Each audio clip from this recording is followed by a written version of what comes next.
Coming up on Valley News Live at 6, new details on the woman accused in yesterday's stabbings outside a downtown Fargo restaurant. Fargo police looking into a shots fired call in the downtown area today. And it's going to take major dollars to rebuild after fire destroyed Gigi's Playhouse. Valley News Live at 6 starts right now. This is Valley News Live at 6. Good evening, everyone. We're getting word of severe thunderstorms moving through the region right at this moment. Our storm team has been following it throughout the last hour or so, and our chief meteorologist Hutch Johnson joins us early with the latest on what's happening out there. Hutch? Thanks so much, Mike and Andrea. Good evening, everyone.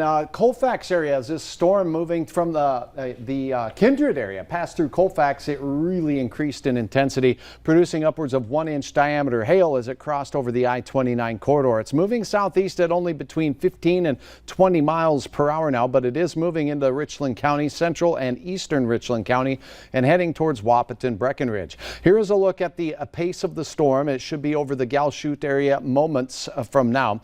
Wahpeton by 6:40. Some good news about this particular thunderstorm cell is the fact that the hail intensity seems to have fallen off a little bit, but these are pulsy storms. They kind of pulse up in intensity and then collapse and then pulse back up. They're in purple. Here's a look at the hail size estimates, and up to 1-inch diameter hail can be expected from this cell as it moves off to the south and east. That hail core right now, by the way, about 11 miles out of the Breckenridge and Wahpeton area. We have some thunderstorms elsewhere across the valley, including just to the northwest of the Mayville area, not far from Northwood. That storm not severe. In fact, it's just a garden variety thunder shower. A lot of lightning moving into the Park River area. That extends northward into Cavalier as well. These storms not severe. And as a matter of fact, we're not expecting widespread severe tonight. So the one severe thunderstorm warning south and east of the FM area will continue to track that throughout this evening's newscast. I expect conditions tonight to essentially quiet down after sunset, heading us into the weekend. I'll have hour-by-hour details on your fishing opener forecast here in just a few more moments. Okay, thanks, Hutch. 804 and 600 response to the Mexican Village, 814 Main Avenue. Stand by. There's a female who stabbed someone. She's still there, has the knife. Sounds like it's an elderly female that was stabbed. New tonight at 6, we're learning what led up to the stabbing of 3 people in downtown Fargo yesterday afternoon. 30-year-old Ashley Larson is now charged with 3 felony counts of aggravated assault.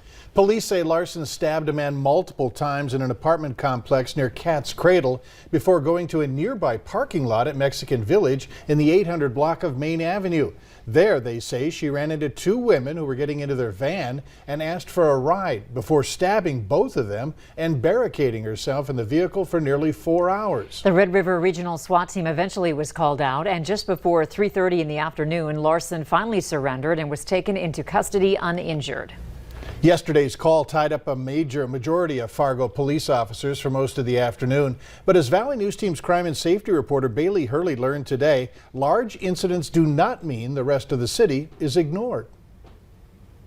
When chaos hits one part of the valley, both local dispatchers and law enforcement say that doesn't mean crime and other emergencies stop everywhere else. But luckily, they say they're more than prepared. It is like putting a puzzle together, except that the puzzle has already been put together behind the scenes. If we get to the point where there are too many calls for service waiting and there are too many things happening, quite often we'll call in the next shift early. Lieutenant Bill Alfeld says thanks to a new shift structure where officer schedules overlap during typical busy call times, the Fargo Police Department had everyone they needed to help out with yesterday's barricaded suspect. No time yesterday were there not squads available to go to specific incidents. But if that wouldn't have been the case, the department could have called for mutual aid from other local agencies like Cass County or Moorhead to help out. They've been very proactive about having those relationships and those agreements in place so that when something like that does happen, they don't have to scramble. However, Alfeld says when it comes to non-emergent calls coming in during incidents like yesterday, those callers may have to wait a while. A good example might be a theft report where there isn't a suspect on scene, but someone had something stolen.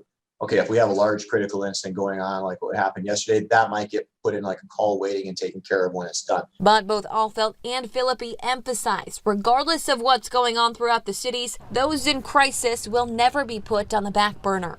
Our job is to protect and be guardians in our community 24/7, no matter if there's a critical incident or not. In Fargo, Bailey Hurley, Valley News Live.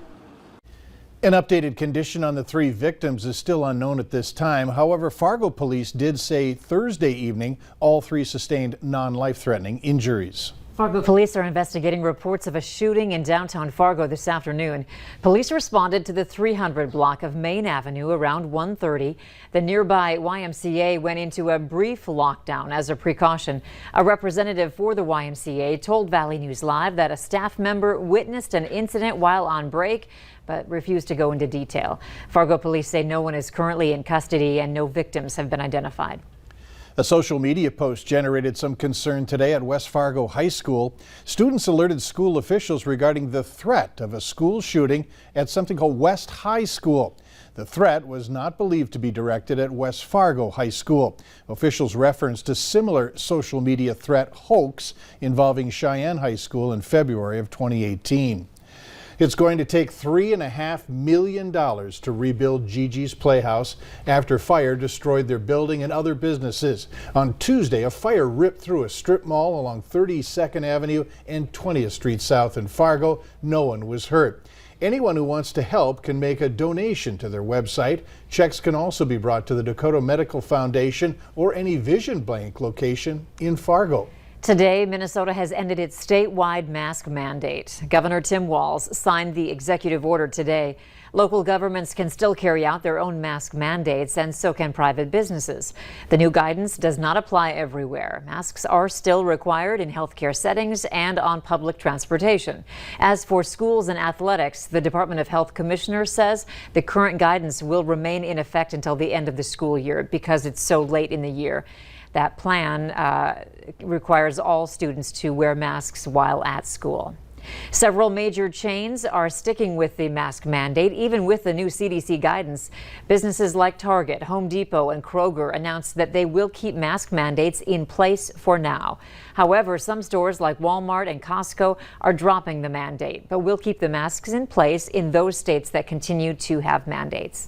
Keep in mind, if you go to an essential health facility, you will be required to wear masks. That includes visitors, patients, and staff. Essentia says while we respect the loosening of mask mandates, the CDC's most recent guidelines do not cover healthcare settings like hospitals, clinics, and long-term care facilities.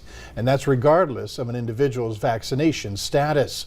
All True Health System in Grand Forks made a similar announcement today regarding their facilities. And if you're planning on going to see the Minnesota Twins play, Target Field strongly encourages face coverings, but they say that they're not going to require them in ballparks' outdoor spaces. Face coverings remain mandated for indoor locations. Clay County residents who got the vaccine from an out-of-state provider should call Clay County Public Health. They're requesting your vaccine information so it can be recorded in the state's vaccine registry. You can provide your information by calling this number.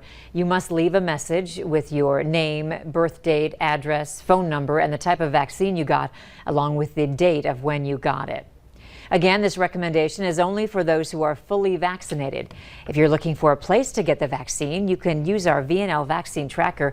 It's right on the home page of our website, or you can open your phone camera and point it at the QR code on your screen and then tap the link that pops up. We now know the entertainment at this summer's Happy Harry's Rib Fest. Opening night, which is Wednesday, June 9th, Warrant will be performing. Thursday, John Michael Montgomery. On Friday, Low Cash. And wrapping up the event will be Dylan Scott on Saturday, June 12th. Headliners take the stage around 9 p.m. each night. Now, these concerts will cost you $5 to get in. Rib Fest is at the Fargo Dome, June 9th through the 12th from 11 in the morning to 11 p.m. We've got a pretty big hello for some pretty awesome fifth graders. That's coming up on Valley News Live at 6. Up next, we'll continue to track this severe thunderstorm cluster working its way out of the Colfax area, heading towards Wahpeton, Breckenridge. It looks like the threat is shifting from hail to gusty straight line winds. I'll have the latest in your hour-by-hour forecast coming up right after this.